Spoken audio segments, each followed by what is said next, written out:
신명기 11장. 그러므로 여러분은 하나님을 사랑하고 주님의 가르침과 계명과 규정과 명령을 항상 지키도록 하십시오. 여러분의 자녀들은 하나님께서 강한 손과 뻗친 팔로 권능을 행하신 것을 직접 보거나 경험한 것이 아님을 기억하십시오. 주께서는 이집트에서 파라오에게만이 아니라 그 땅의 온 백성에게 기이한 일들을 행하시고 무서운 전염병들을 내리셨습니다. 이집트 군대가 여러분을 추격할 때 주께서는 이집트의 군대와 말과 전차를 홍해의 물로 덮어버리시어 그들을 철저히 망하게 하셨습니다.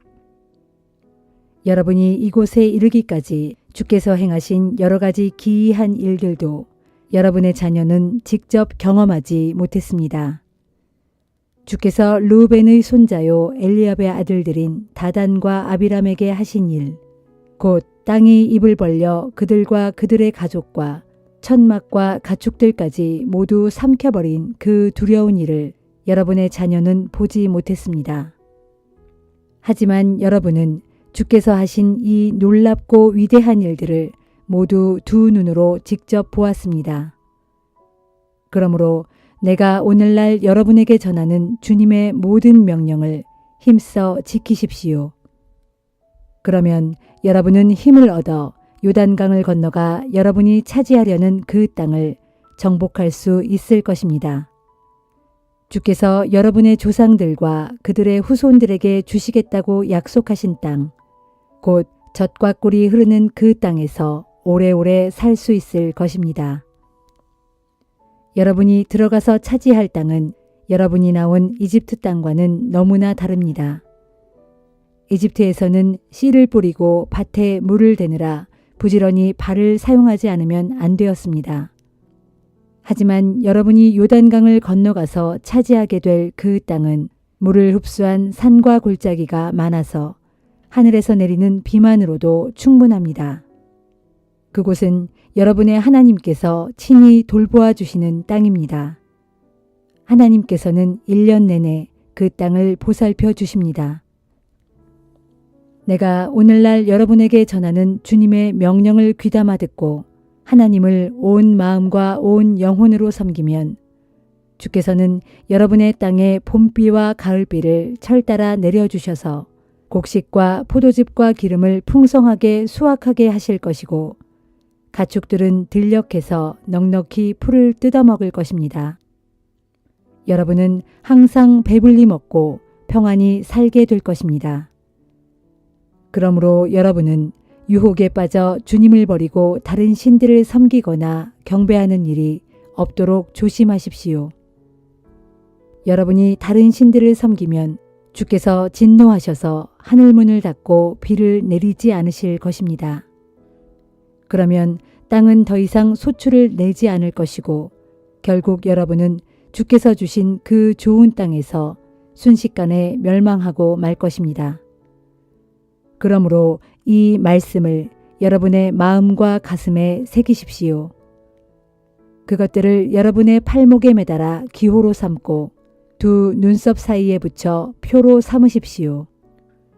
여러분의 자녀들에게도 이 말씀을 가르치십시오. 여러분의 집에 앉아 있을 때나 여행을 할 때나 누워 있을 때나 일어나 있을 때나 자녀들에게 항상 이 말씀을 가르치십시오.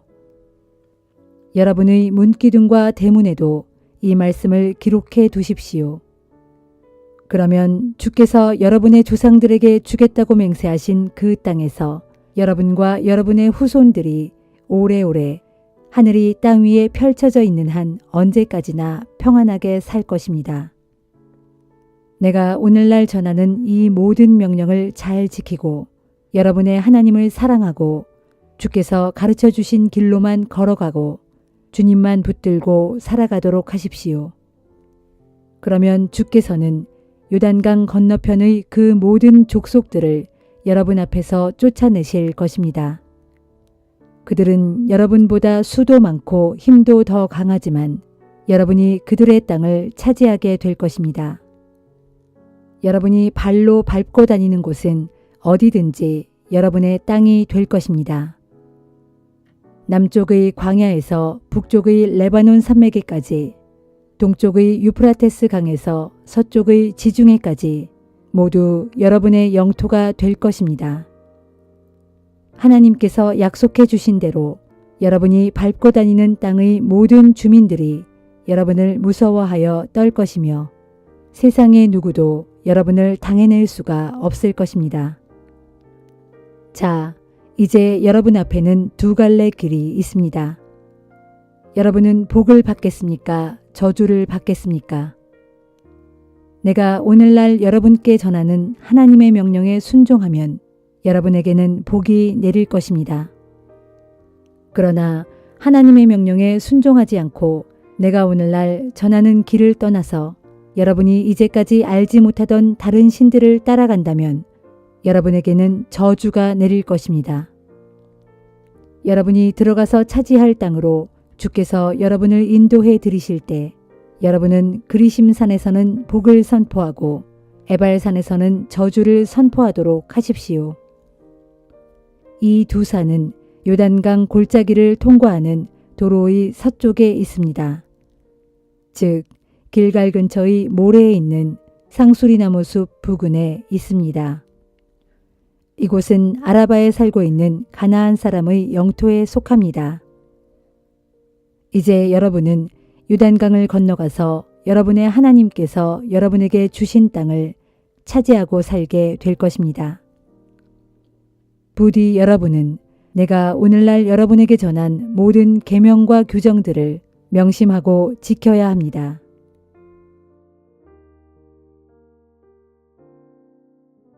시편 95편.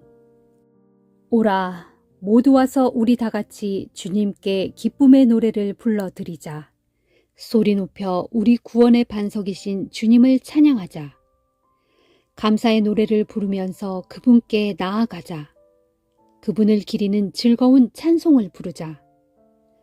주님은 크고 위대하신 하나님이시요 모든 신들 위에 뛰어나신 왕이시다.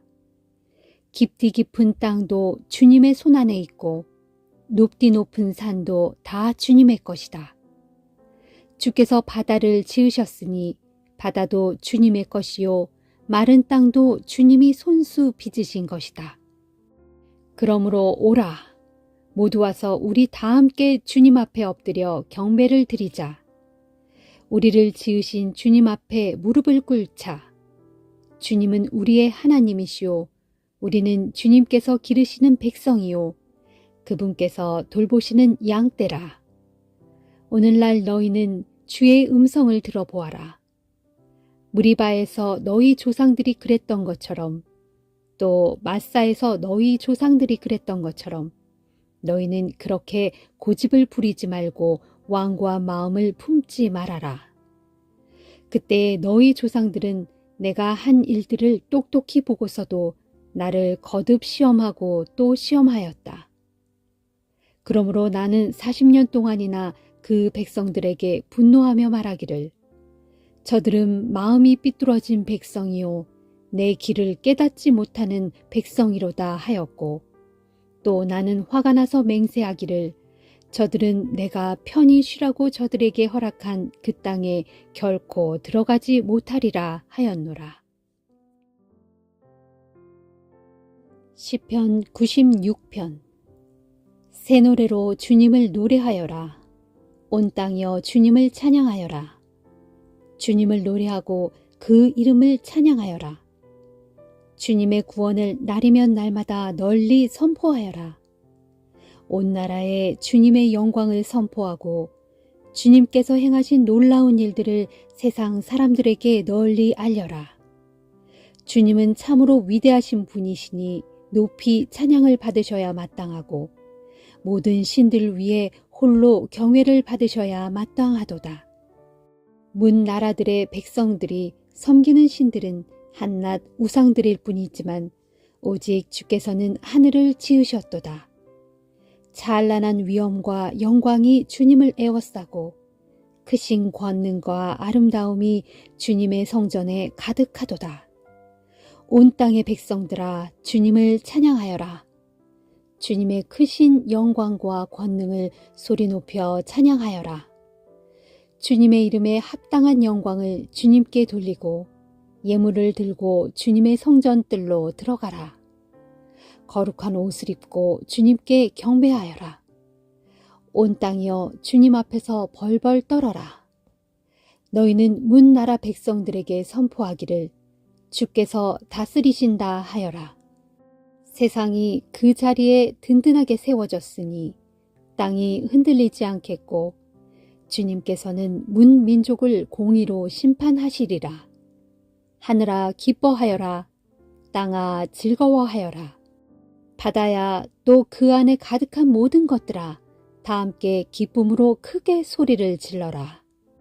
들판아 또 그 안에 있는 모든 것들아 다 함께 기뻐하여라. 숲에서 자라나는 모든 나무들아 다 함께 기쁨으로 노래를 불러라. 보라, 주께서 나오신다. 세상을 심판하러 주께서 나오신다. 주께서는 공의로 세상을 심판하시고 진리로 뭇 백성을 심판하시리라.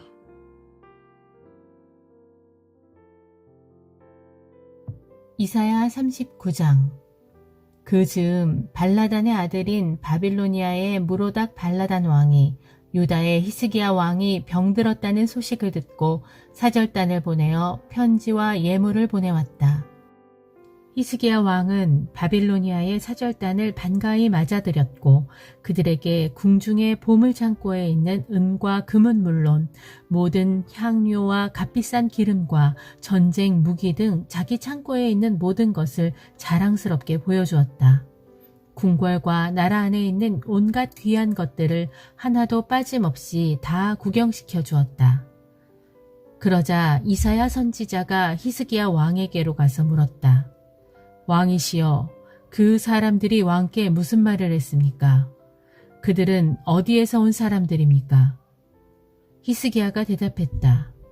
그들은 아주 먼 나라 바빌로니아에서 온 사람들이요. 이사야가 또 물었다.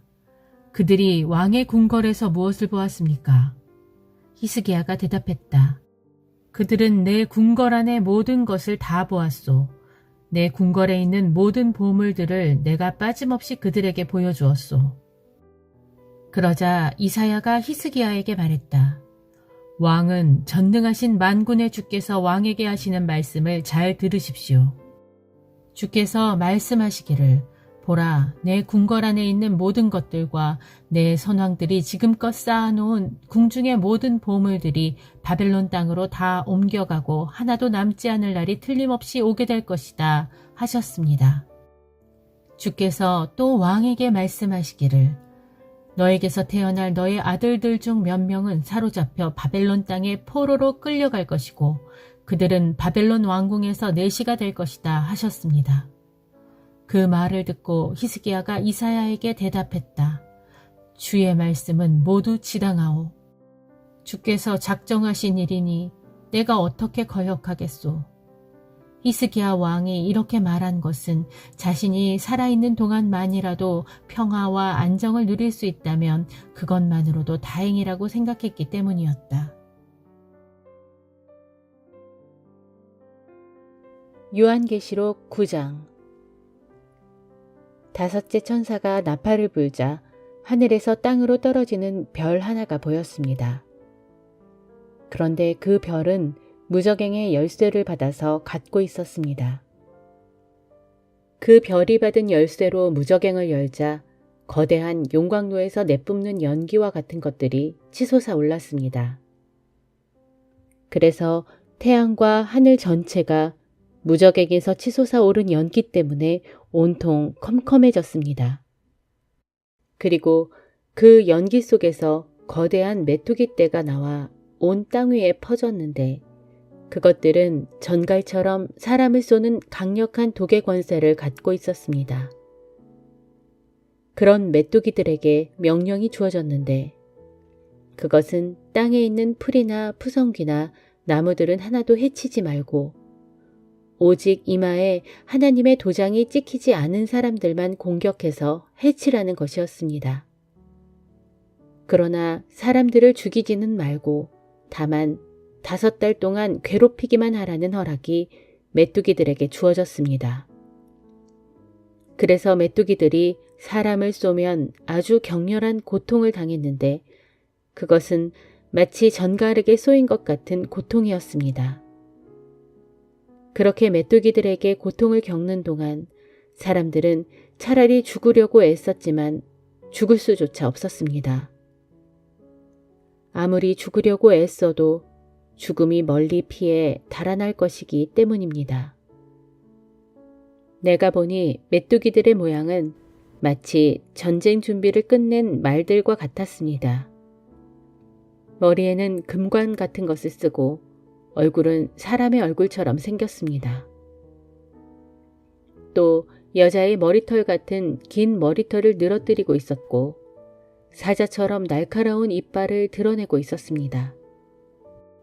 가슴에는 쇠로 된 방패막이를 둘렀고 그들의 날개 소리는 마치 싸움터로 힘차게 달려가는 많은 말들이 이끄는 전차 부대의 요란한 진동소리 같았습니다.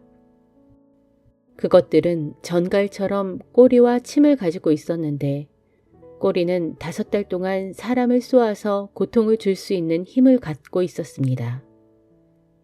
또 그것들은 무저갱의 사자를 자기들의 왕으로 삼고 있었는데 그 무저갱의 사자 이름은 히브리어로는 아바돈이라 하고 헬라어로는 아블론입니다. 이렇게 첫 번째 재앙은 지나갔지만 아직도 2가지 재난이 더 남아 있었습니다. 6째 천사가 나팔을 불자 하나님의 보좌 앞에 있는 금 제단의 네 귀퉁이에 있는 뿔에서 울려나오는 음성을 들었습니다. 그 음성이 나팔을 가진 6번째 천사에게 명령하기를 큰 강 유프라테스에 매어 있는 네 천사를 풀어주어라 하니 마침내 네 천사가 풀려났는데 그 천사들은 미리 정해진 그 해, 그 달, 그날, 그 시각에 맞춰 온 인류의 3분의 1을 죽이기로 준비된 천사들이었습니다. 또 나는 그 천사들이 이끄는 기마병의 수요가 무려 2억이나 될 정도로 엄청나게 큰 군단이라는 말을 들었습니다. 계속해서 나는 환상 가운데서 수많은 말들과 그 위에 타고 있는 기마병들을 보았는데 그들은 모두 타는 듯한 붉은 빛과 푸른 빛과 황금빛 나는 가슴마기를 두르고 있었습니다. 또 그들이 타고 있는 말들의 머리는 사자머리처럼 생겼는데 그 말들의 입에서는 불과 연기와 유황이 세차게 뿜어져 나오고 있었습니다. 이와 같이 말들의 입에서 뿜어져 나오는 무시무시한 3가지 재앙, 곧 불과 연기와 유황으로 말미암아 온 인류의 3분의 1이 죽임을 당했습니다. 그 말들의 힘은 그들의 입과 꼬리에 있었는데 꼬리는 뱀과 같이 생겼지만 특이하게도 그 꼬리에 머리가 달려 있어서 그것으로써 사람들을 마구 해쳤습니다. 그런데 이 재앙에서 죽지 않고 살아남은 자들은 자기 손으로 저지른 죄들을 여전히 회개하지 않았습니다. 그들은 도리어 각종 귀신들을 섬기거나 또는 금이나 은이나 동이나 돌이나 나무 등으로 만든 것들, 곧 보거나 듣거나 걷지도 못하는 우상들에게 경배했습니다. 이처럼 그들은 자신들의 죄악들, 곧 살인과 점치는 일과 음행과 도둑질 등에 대해 회개하지 않았습니다.